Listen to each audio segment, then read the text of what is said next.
Pengimbasan semangat guru seri kemampuan non-teknis dalam adaptasi teknologi oleh Maria Iska Danuasri.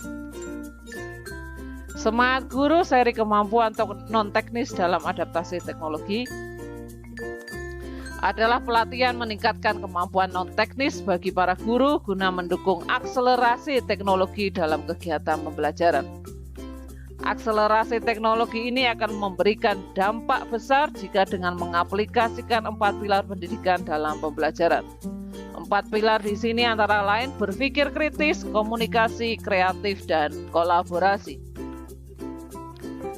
Tujuan pelatihan semangat guru seri kemampuan non-teknis dalam adaptasi teknologi. 1. Meningkatkan pengetahuan guru tentang penggunaan teknologi sederhana namun berdampak besar. 2. Meningkatkan pengetahuan guru tentang kemampuan non-teknis pendukung penggunaan teknologi, yaitu 4C. Critical thinking, communication, creative thinking, and collaboration.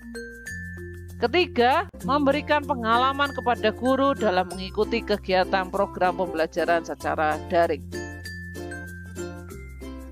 Materi yang akan disampaikan antara lain resilience, tangguh dan teknologi, critical thinking, berpikir kritis dan teknologi, creativity, konten dan teknik penceritaan, communication, komunikasi efektif, empowered teacher, penerapan kelas campuran, collaboration, kolaborasi dan dampak. Resilience, tangguh dan teknologi. Resiliensi atau resilience adalah kemampuan bangkit dalam keterpurukan atau kegagalan. Kata lain dari resiliensi adalah daya lenting. Ketika lenting itu di atas, bisa dikatakan sebagai momen keunggulan untuk semakin maju. Jika lentingan itu jatuh, itu adalah suatu hal yang wajar, di mana kita merasa kelelahan, tetapi kita harus tetap maju dan bangkit. Kerangka SMR dan resiliensi. SMR adalah suatu kerangka yang mengilustrasikan tingkat kematangan seseorang memanfaatkan teknologi dalam pembelajaran.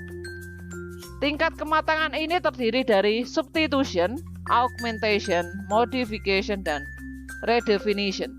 Semakin matang kita dalam memanfaatkan teknologi dalam pembelajaran, semakin besar peningkatan proses dan hasil yang terjadi dalam pembelajaran. Ketika kita menerapkan kerangka SMR dan merasa ingin berhenti, resiliensi di sini dibutuhkan, di mana kita mengingat kembali ketercapaian yang telah kita raih. Critical thinking, berpikir kritis dan teknologi. Critical thinking adalah proses berpikir untuk merespon sesuatu secara rasional dengan menganalisa fakta untuk menggabungkan ide. Berpikir kritis dan internet. Menggunakan internet untuk membuat media pembelajaran yang dapat menstimulus daya berpikir siswa, menjelaskan hal positif dan negatif serta dampaknya kepada siswa mengenai penggunaan internet, mengajak siswa untuk menonton video hoaks, kemudian meminta mereka mengungkapkan pendapat mereka. Selanjutnya, saya sadar, saya berpikir, SSSB. Berpikir adalah latihan prasyarat untuk berpikir kritis. Ini bukan latihan untuk Anda bisa berpikir kritis, tapi latihan untuk membuat berpikir kritis menjadi insting guru. Berpikir kritis dalam pembelajaran. Yang pertama, mengajak siswa untuk membuat bahan atau media pelajaran bersama, kemudian mengajak siswa untuk mengungkapkan pendapat mereka dalam pembelajaran. Selanjutnya, merancang pembelajaran yang membuat siswa mengobservasi, merefleksi pembelajaran yang diberikan, kemudian meminta murid untuk mengevaluasi dan mengungkapkan yang sudah mereka observasi tersebut. Creativity, konten dan teknik penceritaan. Penceritaan adalah kesanggupan atau kekuatan yang dimiliki oleh individu untuk menyampaikan gagasan atau ide secara lisan maupun tulisan yang mengisahkan tentang perbuatan, pengalaman, atau kejadian. Membuat konten dengan teknik penceritaan terdiri dari 3. Yang pertama, membuat rencana. Antara lain mengerti masalahnya, mengerti solusinya, mengerti target ceritanya. Yang kedua, mengeksekusi cerita, yaitu impact ceritanya, menentukan cerita ini apakah menarik. Kemudian communication, memastikan kejelasan cerita. Selanjutnya persuasion, membuat konten yang membuat kepedulian.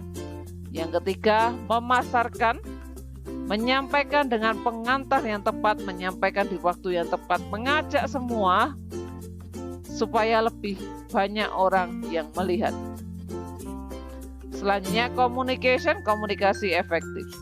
Komunikasi yang efektif adalah proses pertukaran ide, pemikiran, pengetahuan, dan informasi yang disajikan dengan cara yang paling dipahami oleh penerima, sehingga tujuan atau niat dapat terpenuhi dengan sebaik mungkin. Mengasah kemampuan komunikasi secara virtual maupun tatap langsung. Yang pertama, membina hubungan baik, membagikan informasi, saling mendengar, kemudian saling mengerti.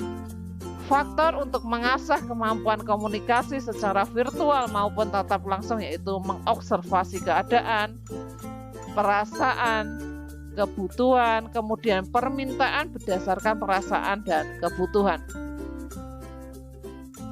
Selanjutnya, empower teacher, penerapan kelas campuran. Kelas campuran adalah kelas yang menerapkan pembelajaran campuran sehingga murid mendapatkan pengalaman belajar yang optimal. Dalam kelas campuran atau sering disebut blended learning, mengungkapkan 2 pembelajaran sinkron dan asinkron. 4 ciri kelas campuran menurut Buki Setiawan antara lain, setidaknya mengikuti pembelajaran asinkron yang memungkinkan murid merdeka mengatur waktu, tempat, alur, dan tempo belajarnya.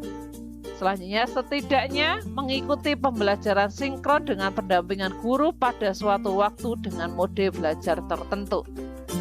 Ketiga, menghubungkan beragam modalitas program atau mata pelajaran menjadi satu pengalaman belajar terintegrasi. Keempat, membantu murid menjadi pelajar merdeka belajar dalam mencapai sasaran belajar yang disepakatinya. Keenam, collaboration, kolaborasi dan dampak. Kolaborasi adalah proses bekerja sama untuk membuat gagasan baru atau ide dan menyelesaikan masalah bersama-sama untuk menuju visi bersama. Manfaat kolaborasi dalam pembelajaran antara lain, kolaborasi mengajarkan siswa untuk bergaul dengan teman berbagai keanekaragaman dan berbagai pendapat masing-masing. 2. Model pembelajaran kolaboratif dapat menumbuhkan potensi dan kebiasaan siswa sejak dini dalam mengembangkan potensi abad 21. Ketiga, kolaborasi dapat membantu siswa dalam berkomunikasi dan menambah relasi. Karena kolaborasi dapat dilakukan di dalam kelompok kecil, dalam satu kelas, ataupun lintas sekolah dan bahkan lintas wilayah. Kolaborasi dapat dilakukan lintas batas ruang kelas dengan TIK. Terima kasih, sekian pengibasan dari kami. Semangat belajar, karena belajar itu sepanjang hayat.